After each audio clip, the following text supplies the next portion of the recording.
ಎಸ್ಪಿಸಿ IOC ಬಿಪಿಸಿ Dharwad ಜಿಲ್ಲೆ ಅಧ್ಯಕ್ಷರು. ನಿನ್ನೆ ನಡೆದಂತ ಘಟನೆ ಎಲ್ಲರಿಗೂ ಗೊತ್ತ ವಿಷಯ. ಅದು ಯಾವುದೋ ಘಟನೆ ಅಲ್ಲ. ಎಲ್ಲೋ ಒಂದು ಪೆಟ್ರೋಲ್ ಬಂಕ್ನಲ್ಲಿ ನಾಳೆ ಸಿಗಲ್ಲ ನಾಡ್ದು ಸಿಗಲ್ಲ, ಯುದ್ಧ ಬಹಳ ಜೋರಾಗ್ತದೆ, ಅದರ ಸಲುವಾಗಿ ಜನ ಪ್ಯಾನಿಕ್ ಆಗಿ ತೋಳ್ತಾರೆ ಹೊರತು ಐಒಸಿಯಲ್ಲಿ ಬಿಪಿಸಿ ಎಸ್ಪಿಸಿ ಸಾಕಷ್ಟು ಶೇಖರಣೆ ಅದ. 70 ದಿವಸ ಆಗುವಷ್ಟಿಗೆ ನಮ್ಮಲ್ಲಿ ತೈಲ ಶೇಖರಣೆ ಅದ. ಆದ್ರೆ ತಾವು ಕೇಳ್ತಾ ಇದ್ದೀರಿ ಯಾವುದು ಬಾಟೋಲ್ದಲ್ಲಿ 70 ಕ್ಯಾನ್ ತಗೊಂತಾರೆ. ಈಗ ಅಗ್ರಿಕಲ್ಚರ್ ಸೀಸನ್, 2 ದಿವಸದಿಂದ ಮಳೆ ಜೋರಾಗಿದೆ. ಮಳೆ ಜೋರಾಗಿದ್ರಿಂದ ಅಗ್ರಿಕಲ್ಚರ್ ನಲ್ಲಿ ಟ್ರ್ಯಾಕ್ಟರ್ ನಲ್ಲಿ ಹಾಕಿ ಅವರು ಸಾಗುವಳಿ ಮಾಡ್ಲಿಕ್ಕೆ, ಕಸ ತೆಗಿಲಿಕ್ಕೆ ಬೇಕಾಗ್ತದೆ. ಹೀಗಾಗಿ ರೈತರು ಈ 2-3 ದಿವಸ ಒಳಗೆ ಹೆಚ್ಚಾಗಿ ಹೋಯ್ತಾ ಇದ್ದಾರೆ. ಸಾಕಷ್ಟು ಶೇಖರಣೆ ಅದ, ನಮ್ಮಲ್ಲಿ ಯಾವುದೂ ತೊಂದರೆ ಇಲ್ಲ. ಆಮೇಲೆ ಕೆಲವೊಂದ್ ಕಡೆ ನೋ ಸ್ಟಾಕ್ ಬೋರ್ಡ್ ಹಾಕಿದ್ದಾರೆ. ಅದಕ್ಕೆ ಒಂದು ಸಾಕಷ್ಟು ರೀಸನ್ ಏನಂತ ಹೇಳಿದ್ರೆ, ಟೈಮಿಂಗ್ ಸಲುವಾಗಿ, ಈಗ ಟೈಮಿಂಗ್ ಸಲುವಾಗಿ ಸಾಹೇಬ್ರಿಗೆ ಶೆಡ್ಯೂಲ್ ಮಾಡ್ಕೊಡ್ತಾರೆ. ಯಾಕಂದ್ರೆ 9 ರಿಂದ 4 ಗಂಟೆ ರಿಸ್ಟ್ರಿಕ್ಷನ್ ಇತ್ತು. ವೆಹಿಕಲ್ ಒಳಗಡೆ ಬರ್ತಾ ಇರ್ಲಿಲ್ಲ. ಅಲ್ಲಿ ಬರ್ತಾ ಇರಲಿಲ್ಲ ಅನ್ಕೊಳ್ಳಿ ಇಮಿಡಿಯೇಟ್ಲಿ 4,000-8,000 ಲೀಟರ್ ಡೀಸೆಲ್ ಪೆಟ್ರೋಲ್ ಇರ್ತಿತ್ತು. ಅವಾಗ ಖಾಲಿ ಆದ ಕೂಡಲೇ ವೆಹಿಕಲ್ ಮೂವ್ಮೆಂಟ್ ಆಗ್ತಾ ಇರ್ಲಿಲ್ಲ. ಈಗ ಸಾಹೇಬ್ರು ವೆಹಿಕಲ್ ಮೂವ್ಮೆಂಟ್ ಮಾಡಿ ಪರ್ಮಿಷನ್ ಕೊಟ್ಟಿದ್ದಾರೆ. ಹೀಗಾಗಿ ತೊಂದರೆ ಆಗ್ಲಿಕ್ಕಿಲ್ಲ. ಅದಕ್ಕೆ ಅದು ಬರುವವರೆಗೆ ಮಾತ್ರ ನೋ ಸ್ಟಾಕ್ ಅಷ್ಟೇ. ಅದು 1 hour 2 hour ಬಂದ ಕೂಡಲೇ ನೋ ಸ್ಟಾಕ್ ಆಗ್ತದೆ ಸರ್. ಸರ್ ಯಾರು ಬ್ಲಾಕ್ ದಲ್ಲಿ ಮಾರ್ಲಿಕ್ಕೆ ಬರುದೇ ಇಲ್ಲ ಸರ್. ಯಾಕಂದ್ರೆ ಅಲ್ಲಿ ನಾವು ಪ್ರಿಂಟರ್ ತೆಗೆದಾಗ ನೀವು 200 ರೂಪಾಯಿ ಹಾಕಿದಾಗ 200 ರೂಪಾಯಿ ಬರುತ್ತೆ. 200 ರೂಪಾಯಿಗೆ 1.9 ಲೀಟರ್ ಬರುತ್ತೆ ಸರ್.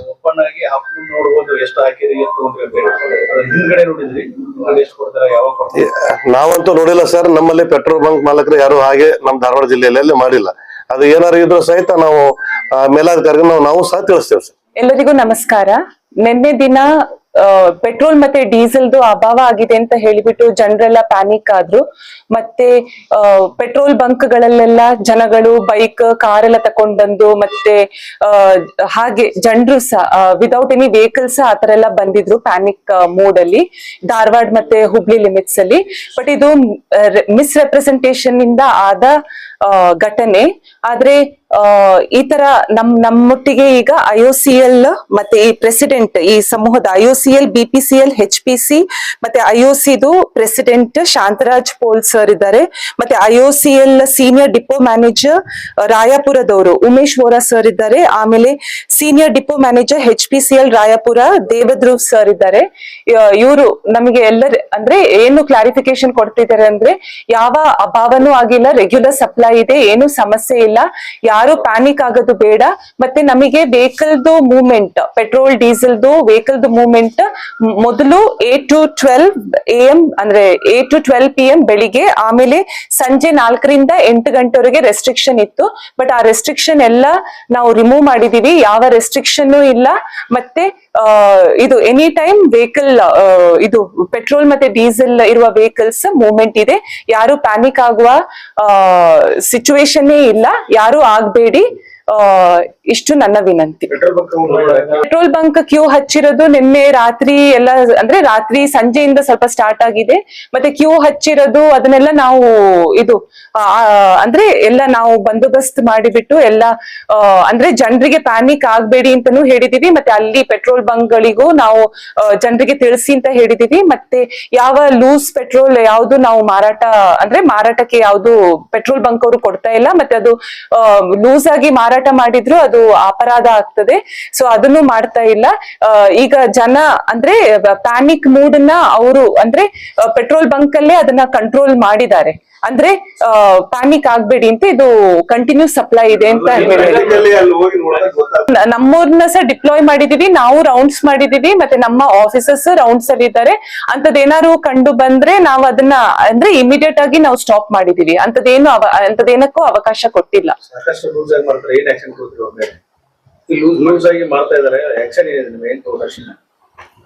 ಅದು ಇದು ಪೆಟ್ರೋಲಿಯಂ ಮಿನಿಸ್ಟ್ರಿ ಅವರು ಆಕ್ಷನ್ ತಗೊಳ್ತಾರೆ. ಡಿಪಾರ್ಟ್ಮೆಂಟ್ ಆ ತರದ್ದೇನು ಕಂಡು ಬಂದಿಲ್ಲ ನಮಗೆ. ಮಧ್ಯಾಹ್ನದ ಮೇಲೆ ಸ್ವಲ್ಪ ಪೆಟ್ರೋಲ್ ಡೀಸೆಲ್ ಎಲ್ಲ ಶಾರ್ಟೇಜ್ ಆಗುತ್ತೆ, ಮತ್ತೆ ಸಪ್ಲೈ ನಿಲ್ಲುತ್ತೆ ಅನ್ನುವಂಥದ್ದು ಒಂದು ಸುಳ್ಳು ಮಾಹಿತಿ ಕೆಲ ಸಾಮಾಜಿಕ ಜಾಲತಾಣಗಳಲ್ಲಿ ಬಂದ ಹಿನ್ನೆಲೆಯಲ್ಲಿ ಸಾರ್ವಜನಿಕರಲ್ಲಿ ಸ್ವಲ್ಪ ಪ್ಯಾನಿಕ್ ಆಗಿ ನಿನ್ನೆ ತಡರಾತ್ರಿವರೆಗೂ ಪ್ರತಿ ಬಂಕ್ ಹತ್ರ 100-200 ಟೂ ವೀಲರ್ಸ್ ಮತ್ತೆ 10 ಕಾರ್ಗಳು ಮತ್ತೆ ಲೂಸ್ ಅಲ್ಲಿ ತಗೊಳ್ಲಿಕ್ಕೆ ಕೆಲವು ಕ್ಯಾನ್ಗಳು, ಬ್ಯಾರಲ್ಗಳು ಅವೆಲ್ಲ ತಗೊಂಡ್ ಬರ್ತಿದ್ರೆ ಅನ್ನೋದು ತಾವೆಲ್ಲ ಗಮನಿಸಿದಿರಿ. ಅದರ ಹಿನ್ನೆಲೆಯಲ್ಲಿ ನಾವು ನಿನ್ನೆ ಸಂಜೆಯಿಂದನೇ ನಮ್ಮ ಅಧಿಕಾರಿ ಸಿಬ್ಬಂದಿಗಳನ್ನ ನಿಯೋಜನೆ ಮಾಡ್ಬಿಟ್ಟು ಯಾರಿಗೂ ವಾಹನಗಳನ್ನ ಹೊರತುಪಡಿಸಿ ಯಾರಿಗೂ ಅಲ್ಲಿ ಪೆಟ್ರೋಲ್ ಆಗ್ಲಿ ಡೀಸೆಲ್ ಆಗ್ಲಿ ಕೊಡಬಾರ್ದು ಅನ್ನುವಂಥದ್ದನ್ನ ಮನವಿ ಮಾಡಿದ್ದೇವೆ. ಅದ್ರ ಜೊತೆಗೆ ನಾವು ಸಂಬಂಧಪಟ್ಟ ಇಲಾಖೆಗಳ ಜೊತೆ ಕೂಡ ಮಾತಾಡಿದ್ದೇವೆ. ಅದ್ರ ಜೊತೆಗೆ ನಮ್ಮ ಇಲ್ಲಿ ಸಪ್ಲೈಯರ್ಸ್ ಯಾರಿದ್ದಾರೆ ಪ್ರತಿ ಪೆಟ್ರೋಲ್ ಬಂಕ್ಗಳು ಆ ಬಂಕ್ ಓನರ್ಗಳ ಜೊತೆ ಮಾತಾಡಿದ್ದೇವೆ. ಮತ್ತೆ ಅವರ ಅಸೋಸಿಯೇಷನ್ ಅಧ್ಯಕ್ಷರೇನಿದ್ದಾರೆ ಅವ್ರ ಹತ್ರ ಮಾತಾಡಿದ್ದೇವೆ. ಇದ್ರ ಜೊತೆಗೆ ನಮ್ಮ IOC HPCL ಏನ್ ನಮ್ಮಲ್ಲಿ ರಿಸರ್ವಾಯರ್ಸ್ ಇದಾವೆ ಅವ್ರಗಳ ಮುಖ್ಯಸ್ಥರ ಜೊತೆ ಕೂಡ ಮಾತಾಡಿದ್ದೇವೆ. ಸೊ ಒಟ್ಟಾರೆಯಾಗಿ ನಮಗೆ ಬಹಳ ಸ್ಪಷ್ಟವಾಗಿ ನೀಡಲಾಗಿರುವ ಮಾಹಿತಿ ಅಂತಂದ್ರೆ ಯಾವುದೇ ಕಾರಣಕ್ಕೂ ಪೆಟ್ರೋಲ್ ಆಗ್ಲಿ ಡೀಸೆಲ್ ಆಗ್ಲಿ ಗ್ಯಾಸ್ ಆಗ್ಲಿ ಅದರ ಅಭಾವ ಇಲ್ಲ. ಹಂಗಾಗಿ ಯಾರು ಸಾರ್ವಜನಿಕರು ಆತಂಕಗೊಳ್ಳಬಾರದು. ಮತ್ತೆ ಸಾಮಾಜಿಕ ಜಾಲತಾಣಗಳಲ್ಲಿ ಕೆಲವರು ಸುಳ್ಳು ಸುದ್ದಿಯನ್ನೇ ಸ್ವಲ್ಪ ಗ್ಲೋರಿಫೈ ಮಾಡ್ಬಿಟ್ಟು ಹೆಚ್ಚು ಪ್ರಚಾರ ಪಡ್ಕೊಳ್ಳಿಕ್ಕೆ, ವ್ಯೂಸ್ ಪಡ್ಕೊಳ್ಳಿಕ್ಕೆ, ತಮ್ಮ ಪ್ರೊಫೈಲ್ ಬಿಲ್ಡ್ ಮಾಡ್ಲಿಕ್ಕೆ ಈ ತರ ಸಂದರ್ಭಗಳನ್ನ ಉಪಯೋಗಿಸ್ಕೊಂಡಿರುವಂತದ್ದು ಕಂಡು ಬಂದಿದೆ. ನಮ್ಮ ಸೋಷಿಯಲ್ ಮೀಡಿಯಾ ಮಾನಿಟರಿಂಗ್ ಸೆಲ್ ಏನಿದೆ ಅದರಲ್ಲಿ ಯಾರು ಈ ತರ ಸುಳ್ಳು ಸುದ್ದಿಯನ್ನ ಪ್ರಚಾರ ಮಾಡ್ತಾ ಇದ್ದಾರೆ ಅಂತವ್ರನ್ನ ಗುರ್ತಿಸುವಂತ ಕೆಲಸ ಆಗ್ತಾ ಇದೆ. ಸಾರ್ವಜನಿಕರಲ್ಲಿ ಆತಂಕ ಉಂಟು ಮಾಡುವಂತ ಪ್ರಯತ್ನ ಮಾಡುವಂತವ್ರ ಮೇಲೆ ಕಾನೂನು ಕ್ರಮವನ್ನ ಕೈಗೊಳ್ಳಲಾಗತ್ತೆ. ಮತ್ತೆ ಸಾರ್ವಜನಿಕರು ಯಾವುದೇ ಆತಂಕಕ್ಕೆ ಒಳಪಡದೆ ತಮ್ಗೆ ಅಗತ್ಯ ಯಾವಾಗಿರುತ್ತೆ ಅಗತ್ಯಕ್ಕೆ ಅನುಸಾರವಾಗಿ ಪೆಟ್ರೋಲ್ ಬಂಕ್ಗಳಿಗೆ ಹೋದ್ರೆ ಉತ್ತಮ. ಎಲ್ಲಾ ಪೆಟ್ರೋಲ್ ಬಂಕ್ಗಳ ಹತ್ರನು ನಮ್ಮ ಅಧಿಕಾರಿ ಮತ್ತು ಸಿಬ್ಬಂದಿಗಳ ನಿಯೋಜನೆಯನ್ನ ಮಾಡಿದ್ದೇವೆ. ಅಲ್ಲಿ ಯಾವುದೇ ರೀತಿ ಗೊಂದಲ ಆಗ್ಲಿ ಘರ್ಷಣೆ ಆಗ್ಲಿ ಅದಕ್ಕೆ ಅವಕಾಶ ಬೇಡ. ಸುಳ್ಳು ಸುದ್ದಿಗಳಿಗೆ ಕಿವಿ ಕೊಡಬೇಡಿ ಅಂತ ನಾನು ಎಲ್ಲರ ಹತ್ರನು ಮನವಿ ಮಾಡಕ್ಕೆ ಇಷ್ಟಪಡ್ತೇನೆ. ಈಗ ಆ ಪೊಲೀಸ್ ಠಾಣೆಗಳಲ್ಲಿ ಎಷ್ಟು ಪೆಟ್ರೋಲ್ ಬಂಕ್ ಇದೆ ಅನ್ನುವಂತ ಮಾಹಿತಿ ತಗೊಂಡಿದೀವಿ. ಪ್ರತಿ ಪೊಲೀಸ್ ಠಾಣೆಗಳ ಹತ್ರ ಮತ್ತೆ ಇಂಪಾರ್ಟೆಂಟ್ ಜಂಕ್ಷನ್ ಗಳಲ್ಲೆಲ್ಲ ನಾವು ಸಿಬ್ಬಂದಿಗಳನ್ನ ನಿಯೋಜನೆ ಮಾಡಿದ್ದೇವೆ. ನಿನ್ನೆ ಸಂಜೆಯಿಂದನೇ ನಿಯೋಜನೆ ಮಾಡಿದ್ದೇವೆ, ತಾವೆಲ್ಲ ಗಮನಿಸಿರ್ತೀರಿ ಮೋಸ್ಟ್ಲಿ. ಮತ್ತೆ ಜಿಲ್ಲಾಧಿಕಾರಿಗಳ ಜೊತೆ ಒಂದು ಚರ್ಚೆಯನ್ನ ಕೂಡ ಈ ವಿಷಯದ ಬಗ್ಗೆ ಮಾಡಿದೀವಿ. ಸಂಬಂಧಪಟ್ಟ ಇಲಾಖೆಗಳೇನಿದೆ ಆ ಇಲಾಖೆಗಳಿಗೆ ರ್ಯಾಂಡಮ್ ಆಗಿ ಅಕಸ್ಮಾತ್ ಯಾರಾದ್ರೂ ಸ್ಟೋರ್ ಮಾಡುವಂಥದ್ದು, ಹೋರ್ಡಿಂಗ್ ಮಾಡುವಂಥದ್ದು ಆ ತರದ್ ಯಾರಾದ್ರೂ ಪ್ರಯತ್ನಗಳು ಮಾಡ್ತಾ ಇದ್ದಾರೆ ಅನ್ನೋದಾದ್ರೆ ಅಂತರ ಮೇಲೂ ಕೂಡ ಕ್ರಮ ಕೈಗೊಳ್ಳಲಾಗತ್ತೆ. ಮತ್ತೆ ಈ ಪೆಟ್ರೋಲು ಡೀಸೆಲ್ ಅವೆಲ್ಲ ವಾಹನಗಳನ್ನ ಹೊರತುಪಡಿಸಿ ಹೊರಗಡೆ ಅಕ್ರಮವಾಗಿ ಸ್ಟೋರ್ ಮಾಡ್ಕೊಳ್ಳುವಂಥದ್ದು ಅಪರಾಧ ಆಗುತ್ತೆ. ಆ ಪೆಟ್ರೋಲಿಯಂ ಆಕ್ಟ್ ಇದೆ, ಮತ್ತೆ ಬೇರೆ ಬೇರೆ ಕಲಂಗಳಲ್ಲಿ ಅದು ಡೇಂಜರಸ್ ಸಬ್ಸ್ಟೆನ್ಸಸ್ ನ ಸ್ಟೋರ್ ಮಾಡುವಂಥದ್ದು ಕೂಡ ಅಫೆನ್ಸ್ ಆಗುತ್ತೆ ನಮ್ಮ BNS ಅಲ್ಲಿ. ಆ ತರದ್ದೆಲ್ಲಾದ್ರೂ ಕಂಡು ಬಂದ್ರೆ ಅಂತವ್ರ ಮೇಲೆ ಕೂಡ ಕ್ರಮ ಕೈಗೊಳ್ಳಲಾಗತ್ತೆ. ಮತ್ತೆ ಸಾರ್ವಜನಿಕರು ಕೂಡ ಎಚ್ಚರಿಕೆಯಿಂದ ಇರಬೇಕು. ಈಗ ಒಂದು ಗಾದೆ ಇದೆ, ಈ ಯುಗಾದಿಗೆ ಹೋಗಿ ತಗಾದೆ ಆಯ್ತು ಅನ್ನಂಗೆ ಸ್ವಲ್ಪ ಹೆಚ್ಚಿಗೆ ಸ್ಟೋರ್ ಮಾಡ್ಕೊಳ್ಳೋಣ ಅಂತ ಅಲ್ಲೇನಾದ್ರೂ ಬೆಂಕಿ ಗಿಂಕಿ ಬಿದ್ದು ಮತ್ತೆ ಯಾರ್ದಾದ್ರೂ ಪ್ರಾಣಾಪಾಯ ಆಗುವಂತ ಪರಿಸ್ಥಿತಿ ಎದುರಾಗಬಾರ್ದು. ಆ ತರದ್ ಯಾರಾದ್ರೂ ಅಕಸ್ಮಾತ್ ತಮ್ಮ ಅಕ್ಕಪಕ್ಕ ಡೀಸೆಲ್ ಆಗ್ಲಿ ಪೆಟ್ರೋಲ್ ಆಗ್ಲಿ ಸ್ಟೋರ್ ಮಾಡ್ತಾ ಇದ್ದಾರೆ ಕ್ಯಾನ್ಗಳಲ್ಲಿ ಅಥವಾ ಬೇರೆ ಬ್ಯಾರಲ್ಗಳಲ್ಲಿ, ಈ ಸಿಂಟೆಕ್ಸ್ ಬರುತ್ತಲ್ಲ ಆ ತರದ್ದು ಡ್ರಮ್ಗಳಲ್ಲಿ ಸ್ಟೋರ್ ಮಾಡ್ತಿದ್ದಾರೆ ಅಂತ ಹೇಳಿದ್ರೆ ಮಾಹಿತಿ ಬಂದ್ರೆ ದಯವಿಟ್ಟು 112 ಕರೆ ಮಾಡಿ ಮಾಹಿತಿಯನ್ನ ಕೊಡಿ. ನಮ್ಮ ಅಧಿಕಾರಿಗಳು ಸಿಬ್ಬಂದಿಗಳು ಇಮಿಡಿಯೇಟ್ ಆಗಿ ಬಂದು ಅಂತವ್ರ ಮೇಲೆ ಕ್ರಮ ತಗೊಂತಾರೆ. ಈಗ ಏನಾಗಿದೆ ನೋಡಿ, ಒಂದು ಪೆಟ್ರೋಲ್ ಬಂಕ್ ಅಲ್ಲಿ ಸಾಮಾನ್ಯವಾಗಿ ಒಂದು 500 ಟೂ ವೀಲರ್ ಬಂದ್ಬಿಟ್ಟು ಒಂದ್ ದಿನದಲ್ಲಿ 2 ಲೀಟರ್ 1 ಲೀಟರ್ ಆ ತರ ಹಾಕ್ಸ್ಕೊಂಡು ಹೋಗ್ತಾ ಇರ್ತಾರೆ. ಒಂದು 100-200 ಕಾರ್ಗಳು ಆತರ ಬಂದು 5 ಲೀಟರ್ 10 ಲೀಟರ್ ಆ ತರ ಹಾಕ್ಸ್ಕೊಂಡು ಹೋಗಿರ್ತಾರೆ. ಆದ್ರೆ ಏನಾಗಿದೆ, ನಿನ್ನೆ ಒಂದು 4-5 ಅವರ್ಸ್ ಟೈಮ್ ಅಲ್ಲೇನೆ ಒಂದೊಂದು ಪೆಟ್ರೋಲ್ ಬಂಕ್ಗಳಲ್ಲೇನೆ ಆಲ್ಮೋಸ್ಟ್ 500,000 ವಾಹನಗಳು ಬಂದದ್ದು, ಮತ್ತೆ ಕಾರ್ಗಳು ಬಹಳ ದೊಡ್ಡ ಸಂಖ್ಯೆಯಲ್ಲಿ ಬಂದದ್ದು.